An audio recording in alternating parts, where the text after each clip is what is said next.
యాదగిరిగుట్ట పేరు యాదాద్రి ఎట్లా మారుస్తారు అని చిలక పలుకులు పలికినటువంటి రేవంత్ రెడ్డి గారు ఇవాళ మరి ఆ యాదాద్రిలో ఒక ప్రముఖ నటుడికి సంబంధించినటువంటి శ్రీమతి గారికి మెంబర్ ఇచ్చిండ్రు.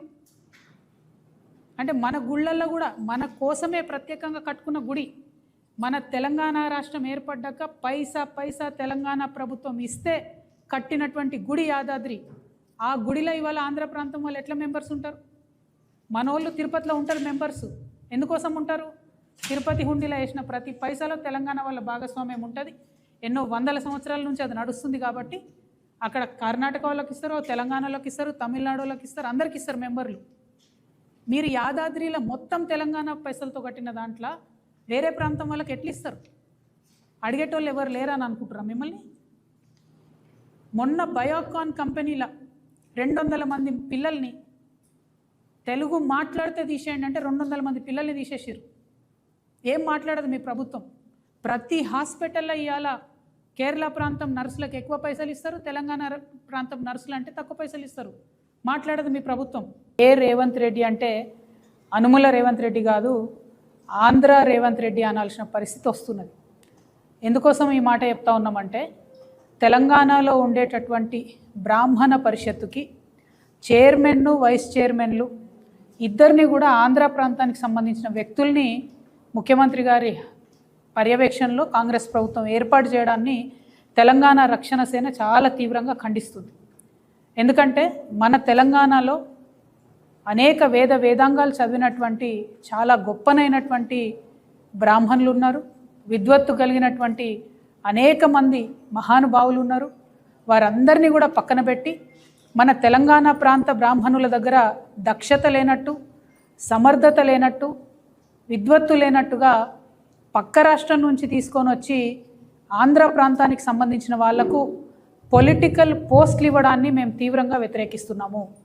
ఆంధ్ర ప్రాంతానికి సంబంధించినటువంటి అనేక మంది విద్వాన్లను మేము కూడా చేతులెత్తి మొక్కుతాం, నమస్కరిస్తాం, వారి పాదాభివందనాలు చేస్తాం. చాగంటి కోటేశ్వరరావు గారి గొంతు వినబడనటువంటి తెలంగాణ ఇల్లు ఉండదంటే అత్యోశక్తి కాదు. కానీ పొలిటికల్ పోస్టులకు వచ్చేటప్పటికి మాత్రం తెలంగాణ ప్రాంత బ్రాహ్మణులకే ఇవ్వాలనేది మేము చాలా బలంగా డిమాండ్ చేస్తున్నాం. పైగా ఇప్పుడున్నటువంటి ఈ ప్రెసిడెంట్ గారు బసవరాజు శ్రీనివాస్ గారు, చైర్మన్ గారు, బ్రాహ్మణ పరిషత్ చైర్మన్ గారు కంప్లీట్గా తెలంగాణ ఉద్యమకారుల పట్ల ఇష్టం వచ్చినట్టుగా నోటి దురుస్తోని తెలంగాణ ఉద్యమకారులను గుడ్డలూడ తీసుకొడదామని చెప్పినట్టుగా వారందరూ కూడా బ్రాహ్మణ పరిషత్తుకు సంబంధించినటువంటి మెంబర్సే వచ్చి మా దగ్గర కంప్లైంట్ చేసినారు.